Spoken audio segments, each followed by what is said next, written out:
Hi friends, कैसे हैं आप सब।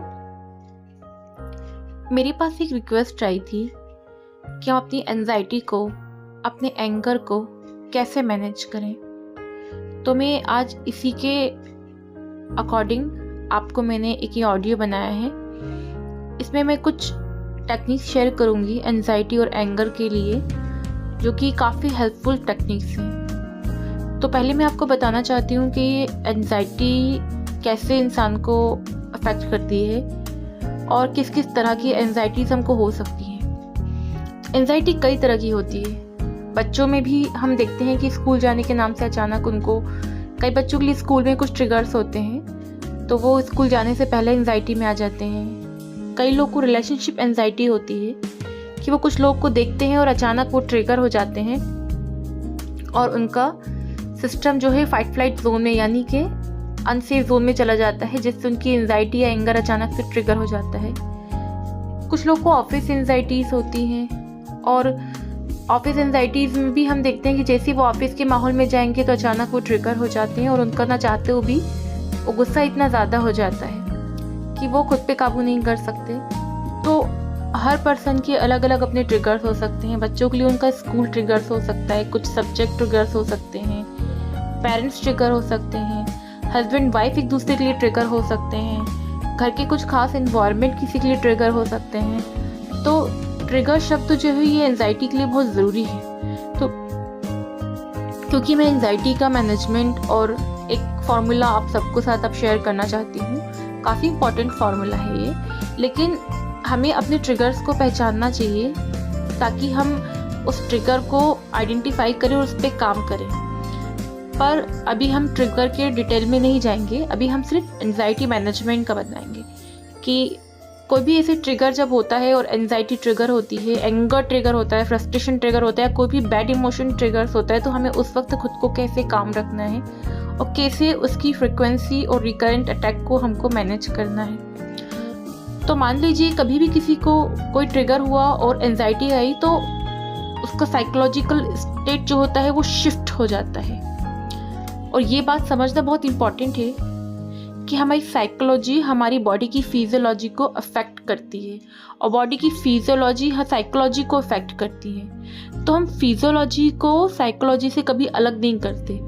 क्या हुआ, कुछ भी ट्रिगर हुआ इन्वायरमेंट में, जैसे हस्बैंड वाइफ एक दूसरे को देखा, ट्रिगर हुए, अचानक से उनका ब्रीथिंग फास्ट हो जाता है, तेज तेज सांस लेने लग जाते हैं, जिससे ब्रेन एकदम फाइट फ्लाइट रिस्पॉन्स पर आ जाएगा। और जैसे ही ब्रेन फाइट फ्लाइट रिस्पॉन्स पर आएगा, ब्रीथिंग फास्ट हो जाएगी, तो हमें उसके अगेंस्ट रिएक्शन देना है अपनी बॉडी को कि जब भी कोई एंजाइटी, कोई पैनिक अटैक, बहुत तेज हमें गुस्सा आ रहा है, एंगर आ रहा है, को बहुत ज़्यादा फ्रस्ट्रेशन आ रहा है, तो सबसे पहले हम अपनी ब्रीथिंग पे वर्क करेंगे। ब्रीथिंग जब फास्ट हो जाएगी तो अगर हम उसके तो जो अगेंस्ट हम काम करेंगे, जब ब्रीथिंग फास्ट होगी तो ब्रेन स्ट्रेस में आएगा, लेकिन अगर हमने हमारी ब्रीथिंग को स्लो कर दिया तो ब्रेन काम डाउन हो जाएगा। वाइस वर्सा काम होता है इसमें। तो अगर हमें एंगर आ रहा है, अगर एंजाइटी हो रही है, तो हमारी ब्रीथिंग फास्ट हो रही है, ब्रेन फाइट फ्लाइट पे आ रहा है, तो हमें कुछ नहीं करना, हमें अपनी ब्रीथिंग को स्लो करना है। तो ब्रीथिंग को स्लो करने के लिए हम एक फार्मूला यूज़ करते हैं जिसे हम फाइट फ्लाइट 5 फार्मूला कहते हैं। ये बहुत इफेक्टिव फार्मूला है।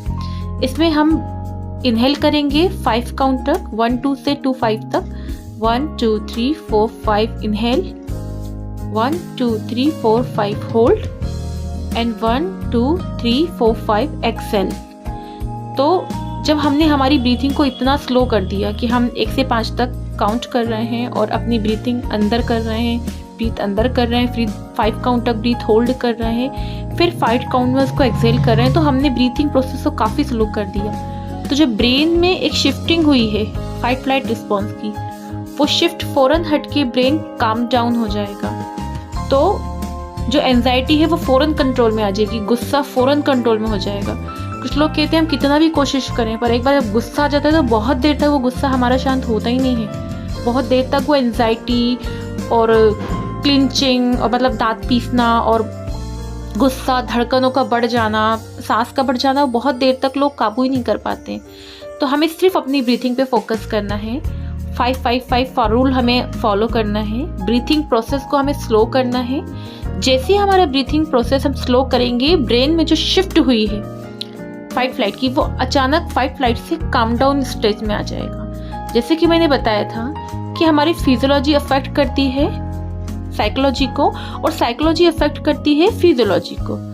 तो अगर हमारी साइकोलॉजी से हमारी फिजियोलॉजी इफेक्ट हो रही है, तो हम अपनी फिजियोलॉजी पे वर्क करके, अपनी ब्रीथिंग पे वर्क करके अपने साइकोलॉजिकल स्टेट को बहुत इजीली हम बदल सकते हैं। उस गुस्से को हम बहुत जल्दी काबू कर सकते हैं। उस एंजाइटी को या कुछ भी जो प्रॉब्लम होती है उसे बहुत जल्दी हम काबू में ला सकते हैं। छोटी है, बहुत बहुत इफेक्टिव टेक्निक है।